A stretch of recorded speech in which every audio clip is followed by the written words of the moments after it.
Welcome, welcome, welcome. Welcome to the Upfront Mind, Body, and Soul, where I am your host, Michelle Boulden Hammond.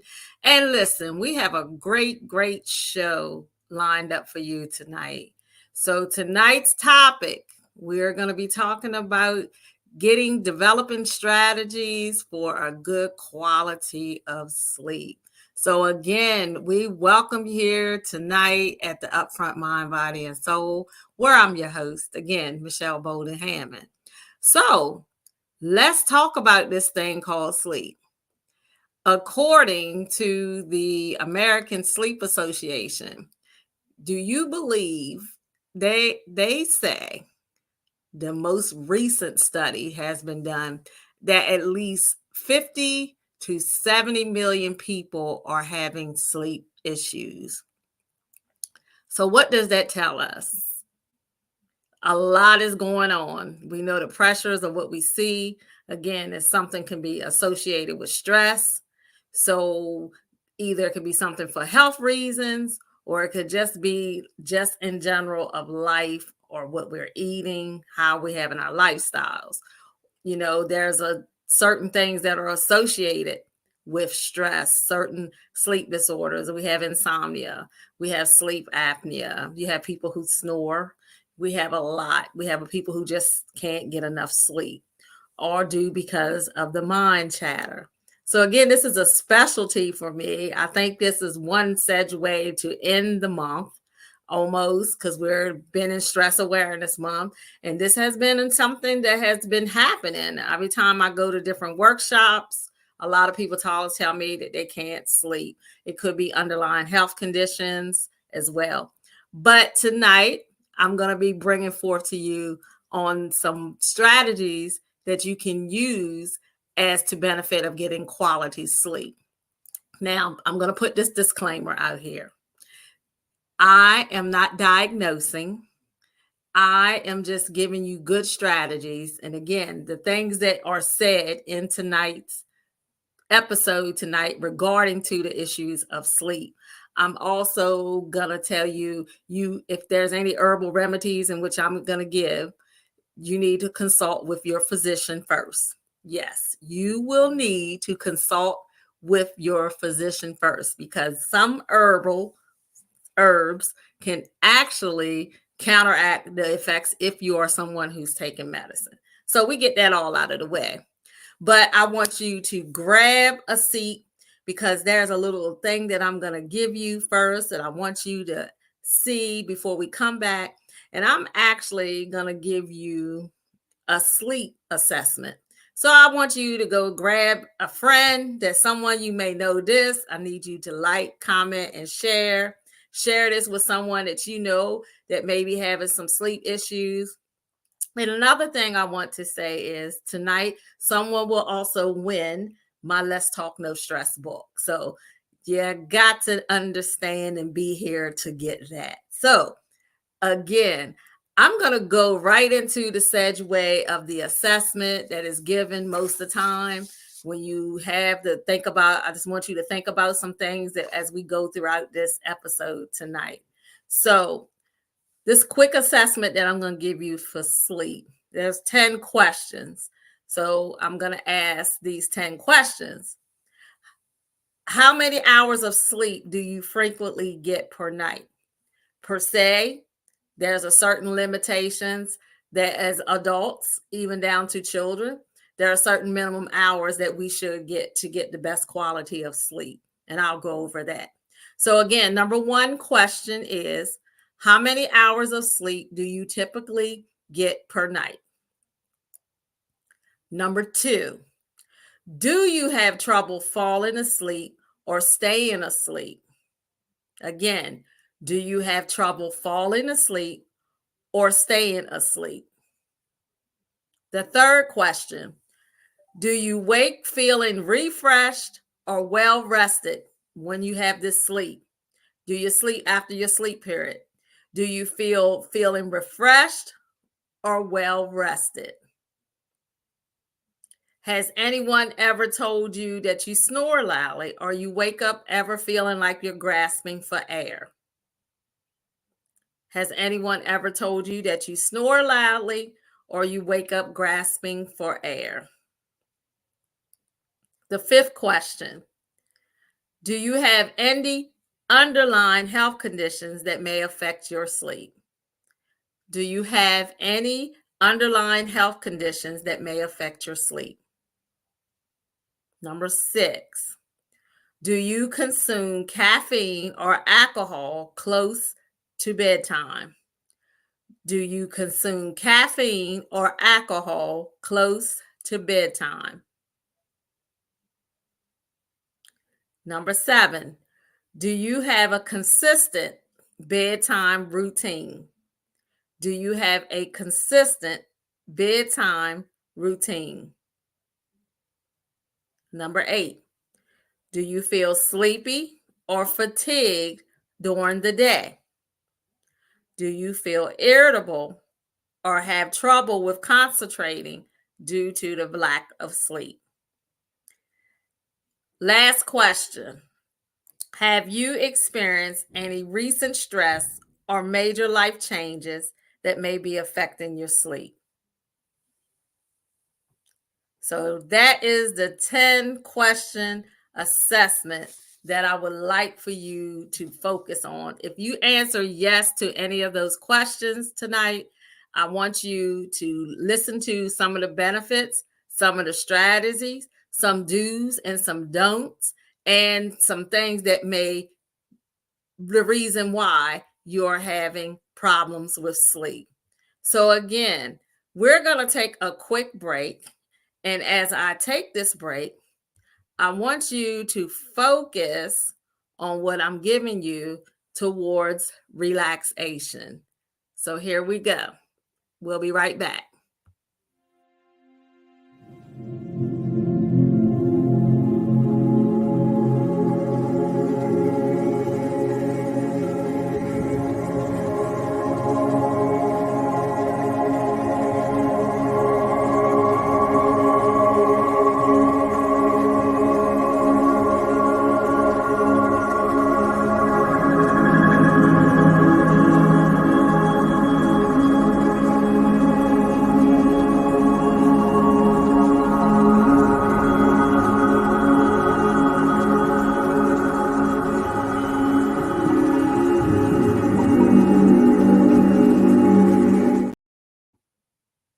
Welcome back to the Upfront Mind, Body, and Soul, where I'm your host, Michelle Boulden Hammond.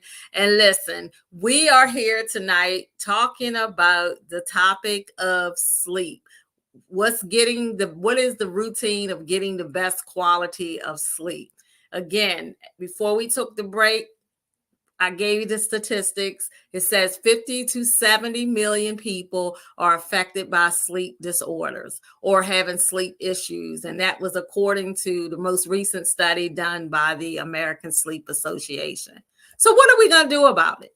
Or did you answer yes to any of those questions that were given earlier before we took the break?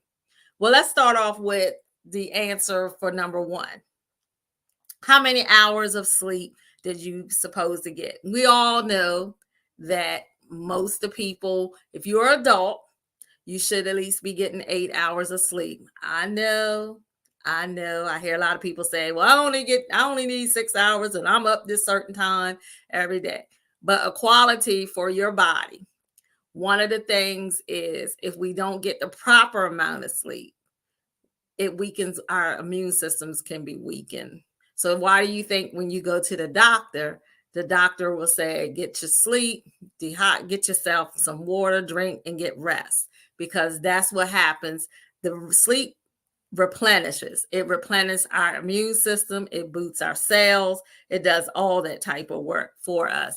So for adults, it is a minimum of 7 to 8 hours of sleep. Yes, restful sleep when we're talking about it. And then also know that there are 4 stages of sleep. Yes, we got REM 1, REM 2, REM 3, and REM 4. So there's different REM sleeps that we also have as well. So that is one proper way. Now for children, they're saying at least 10 to 12, which we know when children are babies, they can sleep most of the day. So we know that. So to the point of questioning of number 2, do you have problems going to sleep or staying asleep? Again, as we said, it could be issues with some underlying health issues. For instance, some people may have some medication where they constantly have to get up and go to the bathroom during the night. That can actually interrupt your sleep. Last week, I did this workshop at a center, and one of the ladies told me, she says, well, it's because the medication, they tell me to take this fluid pill, at nighttime.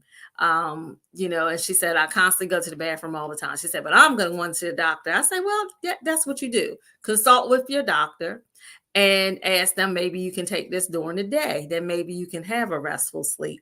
So that's one strategy that you could do. By falling asleep, there are certain things that we have to do. Get into a bedtime routine. When we're talking about getting the best quality of sleep, these are some things that we might need to address. One, are we eating late? That's one problem. If we're a late eater, and I know sometimes we work late and might have to happen to grab or to go, but we should try to have a lighter meal and eat it earlier. As a question asked, do you drink caffeine or alcohol before you go to sleep? That's a no. I know some people say, well, I need that wine to rest. Well, wine is full with a lot of sugar. So what does sugar do? That actually will hype us up and keep it going. Well, far as the caffeine, if you are a person who drinks coffee, sodas, anything caffeinated, and we know a lot of people drink these energy drinks as well. So the best time in the afternoon is to stop having anything with caffeine is 3:00. If you want to be one of those type of people, if you're having problems with sleep. Now I get it. Like I said, I was at a workshop last week. A woman can't tell people what to do. I'm just giving you some strategies that maybe if you find yourself doing these things, maybe doing these type of things by solidifying this, cutting down your caffeine off at 3:00. If you're a person who has issues with sleep. Now, the woman told me I need my coffee to go to sleep. Okay, that's fine. Maybe she does. Everybody's body is different, but I'm just giving you some typical tips as someone who may be having it or experiencing sleep problems. Okay. So another question. Have you ever felt yourself, you done had this quality of sleep you thought you had, but you still wake up sleepy in the morning, groggy, or you just you not feel like you got all the rest? Well, one of the reasons maybe, again, is the area comfortable. Your sleeping space should be comfortable, meaning quality air of temperature. Hot is not too hot, not too cold. The beds may make a difference as well. That could be something, an issue. So that's another way of getting the typical quality of sleep. Now, as I said before about underlying health conditions, sleep apnea, someone who may be on fluid medications that they have to constantly go to the bathroom a lot, that could keep them up, or people who have the COPD, they may be coughing, or they might be on the oxygen machine where that noise will keep them up. Again, having these things and discussing these things are just strategies and tips, just to help you replenish. Lack of concentration. Did anyone ever would think that lack of concentration could be due to you not getting the best quality of sleep? Yes. It also can cause a lot of accidents as well because you're not getting the best quality of sleep. Another one. Experiencing stress. Any new life changes have come along, or you have something that you're worrying about. That is another issue that can be regarding to the sleep.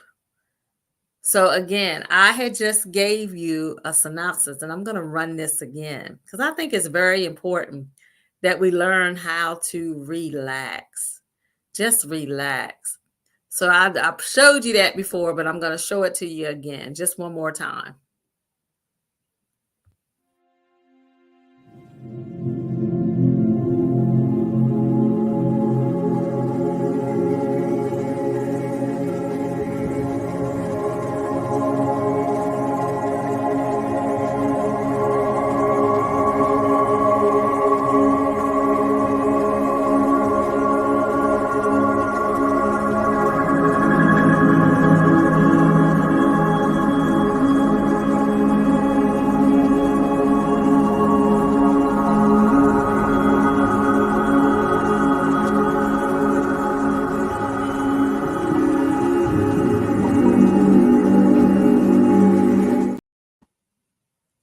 Again, just how do you feel?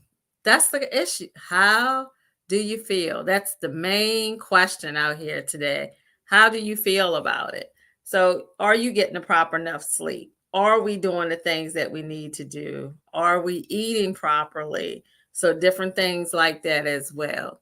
So, here is just a few suggestions. I'm just going to give you a few suggestions that can come along for helping you get the better quality of sleep. Again, establishing the bedtime routine. Try to go to bed and wake up at the same time every day, even on the weekends. This can help regulate your body's internal clock. Yes, we have an internal clock. And remember when I said creating a comfortable sleep environment, creating a comfortable sleep environment that can include aromatherapies, certain types of baths, using type of meditations. So for instance, remember we said keeping the environment of your sleep as a welcoming place. Make sure your bedroom is cool, quiet, and dark. And I get it. I know some people might say I need to have that TV on or I got to have that light on. Yes.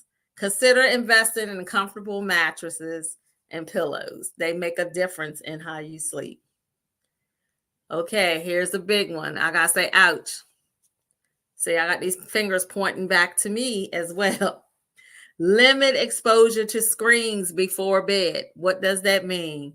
Phone screens, tablet screens, TV screens, all of those type of screen, game, video game screens, cell phone screens, laptop screens. I can go on and on and on and on.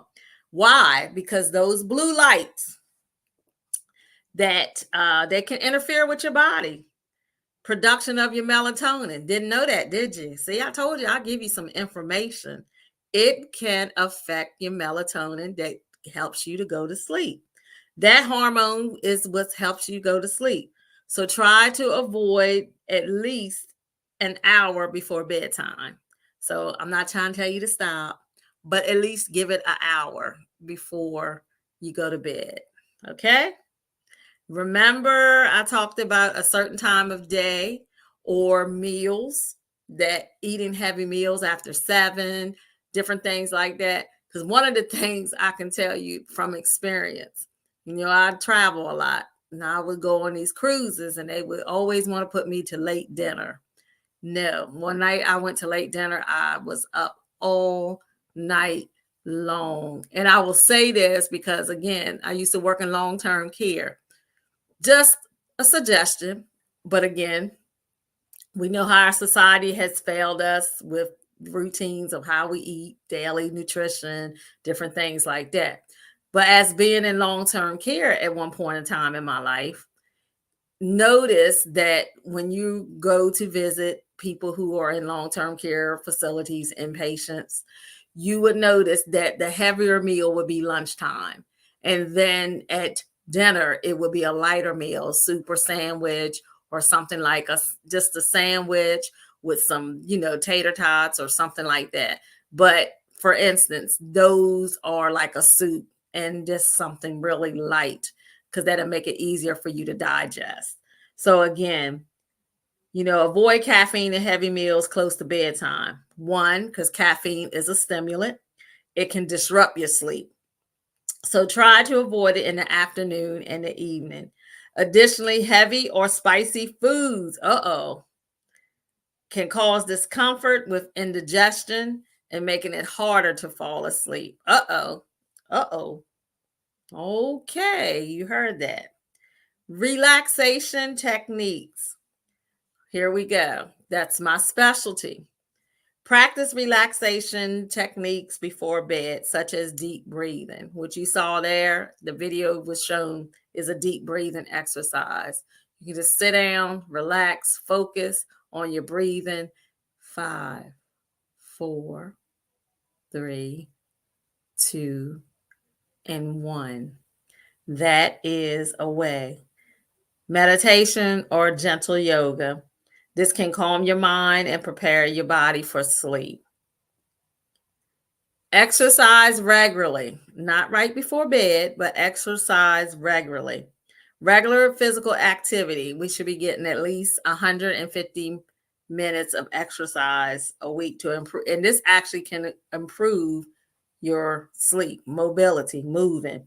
However, again, avoid vigorous before you go to bed because that can be stimulating, that can pump you up. Limit naps. While short naps can be beneficial, but longer naps can interfere with your sleep. So if you do need to try to take a nap, at least do it for like a half an hour, 20 to 30 minutes earlier in the day. That's another thing. So these are just some strategies that, I just wanted to give you tonight in reference to how we can get the benefit of good quality sleep. Now, we're going to take a quick break again. And when we come back, I'm going to give you 2 techniques that I find helpful in this as well. So hold on, grab a seat because I'm going to come with some remedies, some different herbal stuff that we can use. And I'm also going to give you a guided strip meditation. All right, so we'll be right back.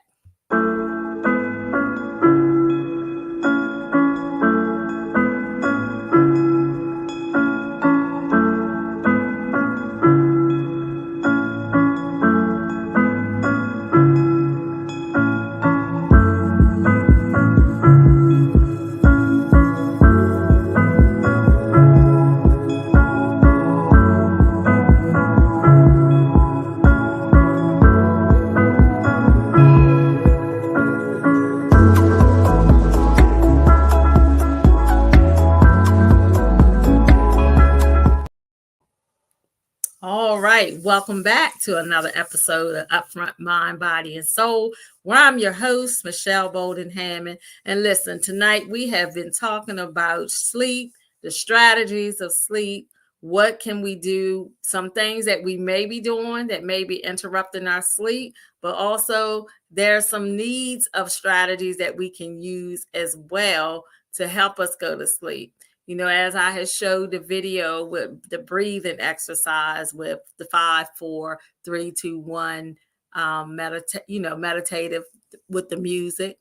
There's a lot of videos that you can do for free. Look at them for free that you can get. Headspace is one of an app that you can use to help with distress management and also with, doing breathing exercises. Well, one of my favorites is creating atmospheres of visualization, which is a type of guided meditation where it uses the brain. It has you to think, but it actually has you to visualize that you're in a specific place for, getting this type of exercise. So one of the things is that I'm going to do tonight is read a script for you. And this is, I want you, again, I told you you have to relax a little bit, right? I'm setting you up for this tonight. But in this exercise, you're going to have to actually listen. You need to get in a comfortable space. You really need to be really focused when I'm reading this. But this is one of the experts that I have in my book as well, to tell you how, for sleep, to get yourself emotional stress, some certain oils, things you can use for getting to sleep, breathe to relax. Like I said, one person will win this tonight. Let's Talk No Stress. Yes, this is one of my Pacific books that came out a couple years ago. Let's Talk No Stress, because we know that may be associated with a reason why you can't sleep. But before we get started with this guide, I'm going to want you to get in a restful place. A restful place. I want you to take a deep breath in. So you're going to inhale. Deep breath in, hold, exhale out. One more. Inhale, hold, and exhale out. So find a place and sit comfortably, and you are going to step into some white sand. This sand is warm and soft under your feet. Feel the sensations in your feet on the sand. Now look up, and all you see is more sand in front of you. But you can hear the ocean. Walk towards the sound of the ocean. As you're walking, you can feel the sun on your skin. As you look at the waves come and go, you see some things in the sand, and you see little waves coming up and down, up and down.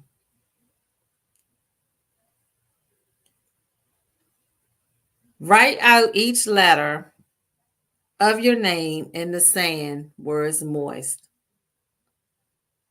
Write each letter, noticing the sound that it makes as you scratch it through the sand.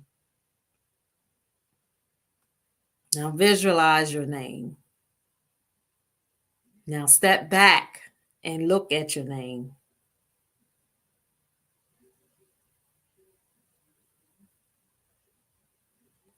And then another wave comes and washes your name away. And another, until you can see the ripples in the sand where your name used to be. That's good. Now continue walking along your beach, noticing the surroundings. Right now, what sounds do you hear? Can you hear the seabirds flying over the air? Or the wind gently blowing? Can you feel the warm sun on your skin? How does the sand feel right under your feet again? It's nice. Now, as you walked, you've learned a lot about how beautiful that this imaginative beach is, and you're ready for a little rest. So find a comfortable place to sit wherever you like on the beach. A chair is waiting for you. just the kind you like. So go ahead and take a seat. Take a seat and look into the ocean. Watch the horizons and how the ocean meets the sky. This is the most beautiful scene you've ever witnessed. And as you gaze along the big blue, you listen very closely to the waves of the water and imagine all your worries are floating away. Okay, so that was just an example of what can happen as a visualization exercise using guided meditation. That is one of the other ways that we can use um, for certain types of areas that we are in. So that's great. That is really great for right now. So the next, I want to talk to you about certain remedies, certain herbs, or teas that you can use for help assisting with sleep. One is a chamomile tea. Why chamomile? Chamomile tea is actually widely used um, as a regarded mild tranquilizer and a sleep inducer. Now, again, I am not diagnosing you. Let me put this disclaimer. I am just giving you certain remedies that you can use. Again, please ask your physician if you're going to try any of these herbal supplements. Again, I'm not diagnosing. I'm just giving you some practical things that you may use if you are a person who is having problems with sleep. Valerian root. The valerian root is something that you can use as well. With the valerian root, it's often used for symptoms for anxiety, which, and we know that may be a reason someone can't sleep. Depression, again, that may be keeping someone up a lot. And for us ladies who are walking into our grace of wisdom of age, menopause, valerian root is mostly used, and it helps as a sleeping promoting herb supplement.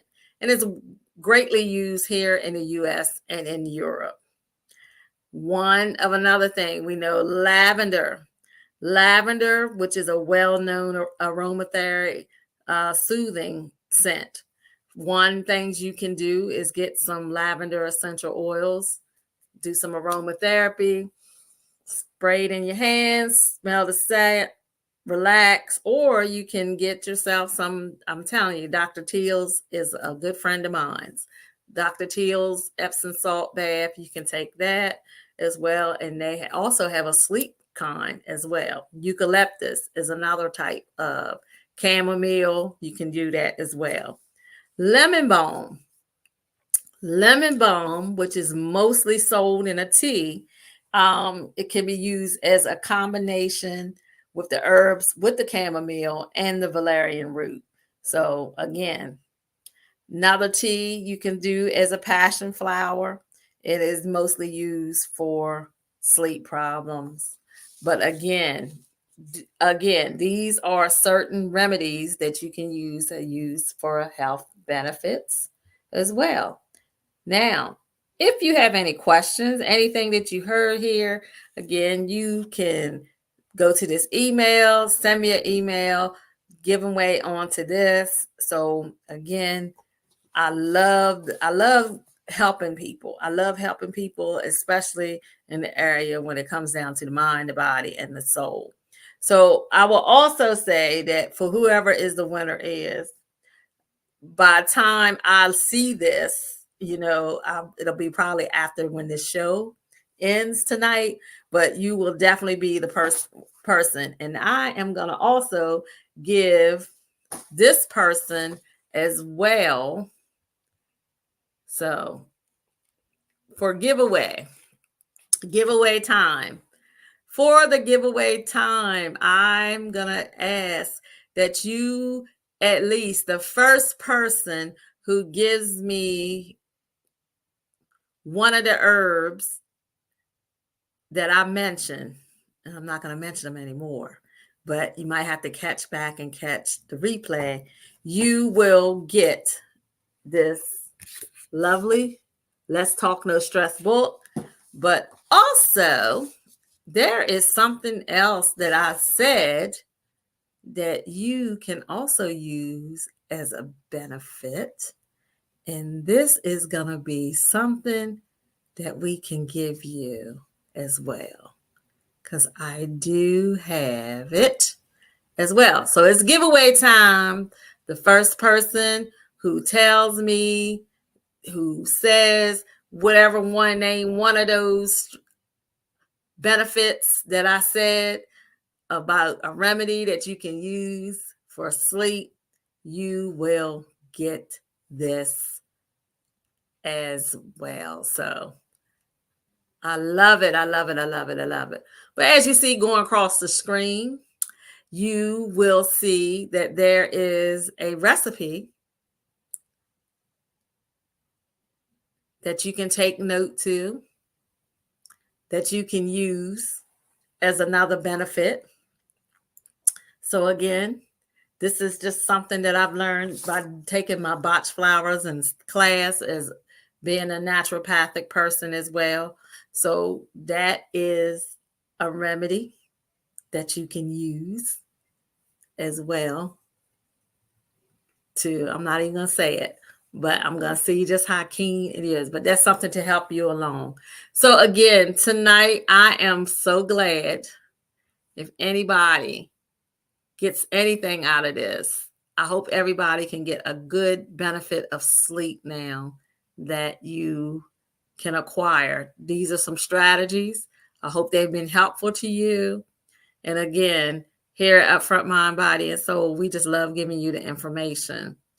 But, it's up to you to work with you're going to work with it. So again, we're almost leading out here for tonight. But I'm your host, Michelle Boulden Hammond. And you also know that we always have that saying here, for anyone who feels that they're not loved, just know that you are loved here at the Upfront Mind, Body, and Soul. Until next week, we're going to see you. And we hope that you have a marvelous, marvelous week ahead. Because you know what? May is on the horizon. May is here. Almost here. We're almost there. We got one more last week of this month. But again, we hope that you have a prosperous and blessed week. Again, thank you for tuning in. I'm your host, Michelle Boulden Hammond.